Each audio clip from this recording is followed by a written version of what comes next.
Welcome back to News 46. Patients who need a heart valve replacement but are too ill for major surgery sometimes undergo a less invasive procedure that uses a catheter to replace their damaged valve. As a complication of the procedure, up to 10% of these patients experience a stroke.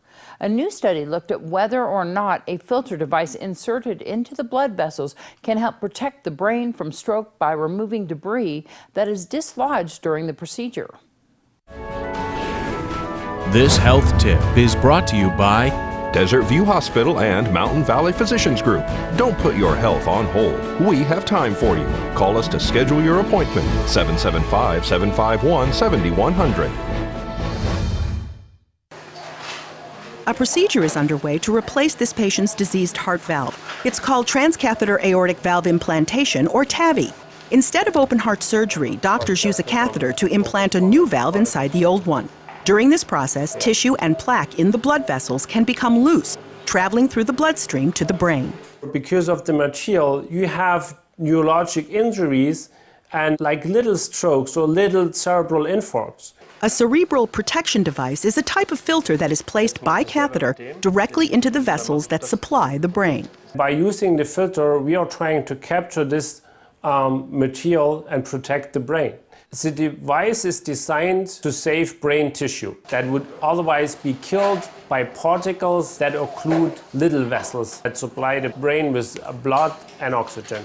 Dr. Axel Linke from the University of Leipzig Heart Center in Germany and co-authors studied 100 patients with an average age of 80 who underwent the TAVI procedure. Half the patients received the filter device, the other half did not. They also underwent an MRI of the brain before and again at 2 and 7 days after the procedure. By using the filter device, the number of lesions in the brain was reduced by 50% and the volume was reduced by 50% as well. You're reducing the number of lesions, which means the number of holes in the brain, and you're reducing the amount of dead tissue in the brain. You have more functional neurons and more alive brain tissue present than as compared to somebody without embolic protection. Catherine Dolf, The JAMA Report. Thanks so much, Catherine. Larger studies are needed to prove whether this device can also result in better neurological and cognitive outcomes in patients. Women who take acetaminophen during pregnancy are more likely to have a hyperactive child, according to a new study. Prenatal exposure to the medication was associated with having a higher risk of having children who exhibit emotional or behavioral symptoms, the researchers said. Acetaminophen, also known as paracetamol, relieves pain and fever and is the active ingredient in Tylenol and hundreds of over-the-counter and prescription medicines.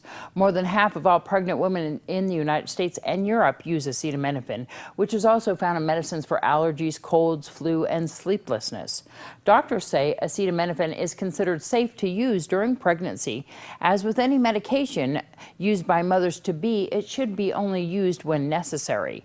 A woman and her doctor need to carefully weigh the risk of not treating fever or pain against potential harm to the baby.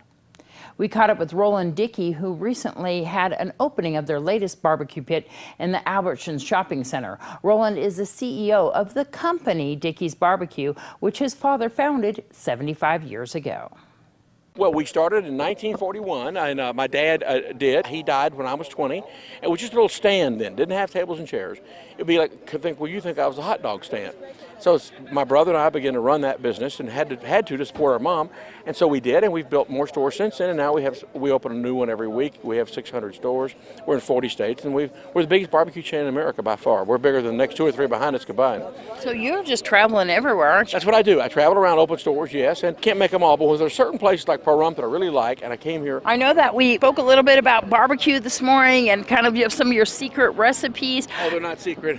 They're not secret. No, go in there and get my cookbook, and you'll all the secrets will be unlocked for you. But no, seriously, we do it the same way we always have. We smoke every Dickey's, whether it's in Pahrump or Dallas or, gosh, San Francisco. They smoke their meats overnight over real hickory, just like we did in 1941. So there's no change. The menu's changed. We've got more meats and more things like that. But we smoke them the same way. Gosh, they're not shipped in here already cooked from New York City. Yeah. We make all of our salads here, beans and things like that. But what Dickey's is really known for is its meat. We've got great chicken, organic, free-range chicken. We have great sausage and ribs and brisket and pulled pork, you name it.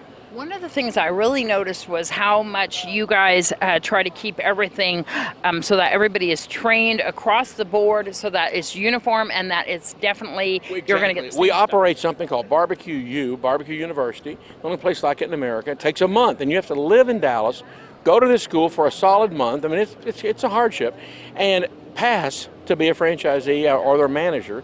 So that's where that training starts off with. And we've had people, frankly, that didn't pass and had to take it all over again. And that's okay. We want them to be the best they can be in Dickey's, and that we spend more money on training than anybody does in our business generally. But it's worth it. It pays off for us. We lose very few stores. If we do, it's always some natural disaster or something like that. How you liking the Dubins? Well, they're franchisees here. They're great people. They live in the community. That's what we want. We want locally owned franchisees. We don't want somebody who operates in Pahrump but lives in Chicago. That doesn't work, but it happens in lots of franchise companies, believe it or not. And we want people one of our requirements is you got to live in the community where you operate. And so that's what they do, and they're great people. More news after the break.